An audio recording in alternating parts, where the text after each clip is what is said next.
Hi guys, I'm Chris, I'm Jimmy. and we are the two stocky guys. On this channel, we invest $1,000 into the stock market every week. Well, today we have some extra time, so we are going to talk about the FIRE movement, specifically why now might be the best time to start FIRE. So people have been talking about FIRE for the last maybe like 10-ish years or so. It's really become popular in the last few years, kind of leading up to the pandemic. Probably the best thing about the FIRE movement is even if you can't retire as early as you want to, or maybe you're just shaving like 5 or 10 years off your retirement date, it teaches you very good financial skills. So I think if you go into the FIRE movement with the mentality of I'm going to be very financially savvy, and as a bonus, if everything works out in my favor, I'll be able to retire 5 or 10 years early.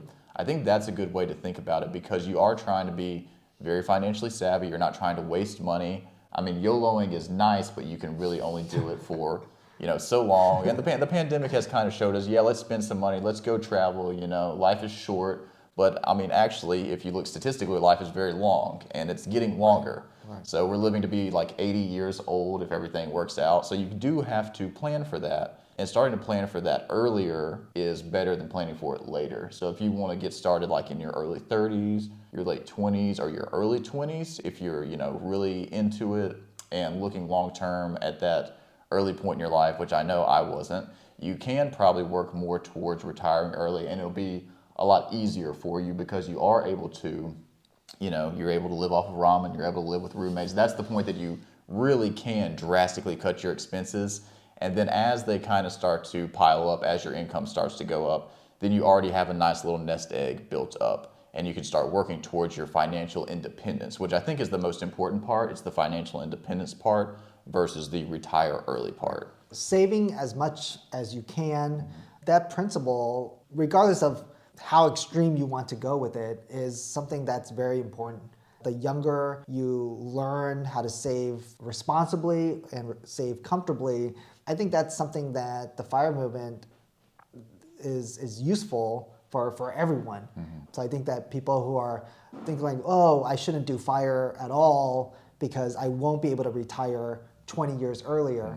Even if you retire 5 years earlier by saving a little bit more now or being a little bit more financially responsible now, that's still a really good benefit. Yeah, I mean, I think if you ask anyone that retires when they're 65 if they would have rather retired 5 years earlier, the answer is almost going to always be yes. If you ask them if they would have retired a year earlier, the answer is going to be yes. So I mean, really, if you look at it long term, any amount of time that you can shave off of your retirement date is good. And like I said, the financial independence part of it is the really important part because maybe you don't have to entirely retire. Yeah. Maybe you can get to the point that you're 45, you're making, a couple $10,000, on the side from investments or a business or something, whatever you've established for your financial independence. And then you can just work part-time for someone else. Right. And you cannot be as stressed at work because then you'll have more time to go on vacations, you'll have more time to spend with your family, but you'll have an income that you can generate hourly and you'll have your own personal income to the side. So that's why I think the financial independence part of it is really the most important part and probably what people were focusing on more in the early days when it was kind of just a few people like on Reddit and stuff like that talking about it before it became really big and it got to the point where it's like, yes, retire early, like make some big gains off of crypto and become a millionaire. I think you're right. The FI, the financial independence part of FIRE is the core principle.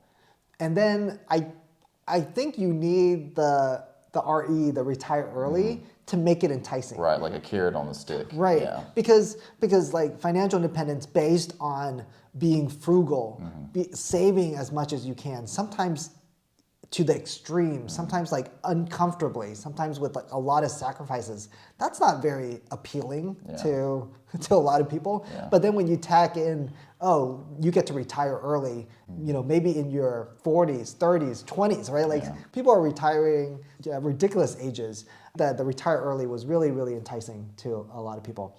So let's talk about something that is making a lot of people very uncomfortable these days, which is sort of the stock market and also the economy. The stock market tanked in 2022, and who knows where the economy is going. Are we going into a deep recession? No one really knows, but it's making a lot of people uncomfortable. How do you think that's going to affect the FIRE movement? The people that were trying to do maybe skinny FIRE, Yeah. to where they could just save up a little bit of money to where they could just get by and kind of live off, the bare necessities essentially.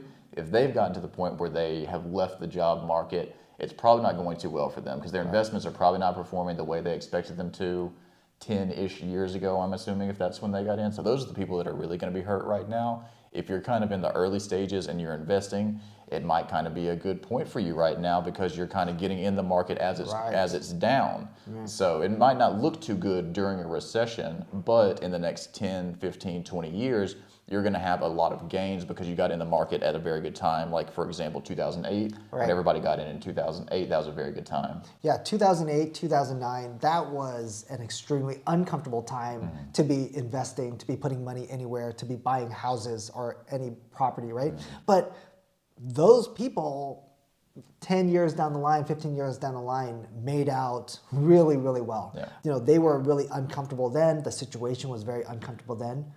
The situation is very uncomfortable now, right? So now might be the best time, especially if you're young, if you're like thinking in the long term, now might be the best time to save as much as you can, to start putting money into investments. It's probably gonna be uncomfortable for a little bit or maybe a long bit, but that's how people in 2008, 2009, that's how they're doing so well in the 10 years following that. Yeah, and a lot of that was they were prepared because you're not going to make a lot of money in 2008 if you don't have any money to invest. Right. So the people that really came out were the people that knew that something was going to happen and had been saving their money and stockpiling their cash so that when it did, they could put it all into the market and see it explode.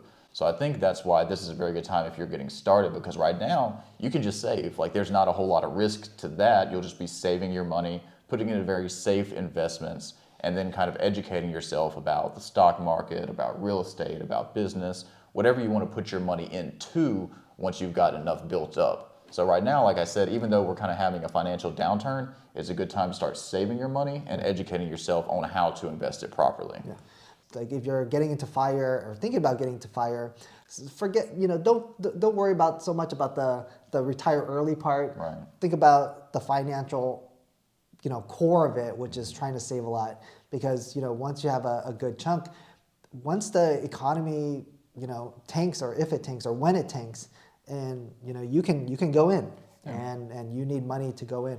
I think that's all I have to say. No, that's a good point. If you are pursuing the FIRE movement, or maybe this video made you want to start pursuing the FIRE movement, or at least become more educated about stocks, let us know in the comments. And then watch our main episodes where we talk about some stocks and investing if you want to learn a little bit more about that and maybe get some good ideas for the future. All right. Till next time, guys. Bye.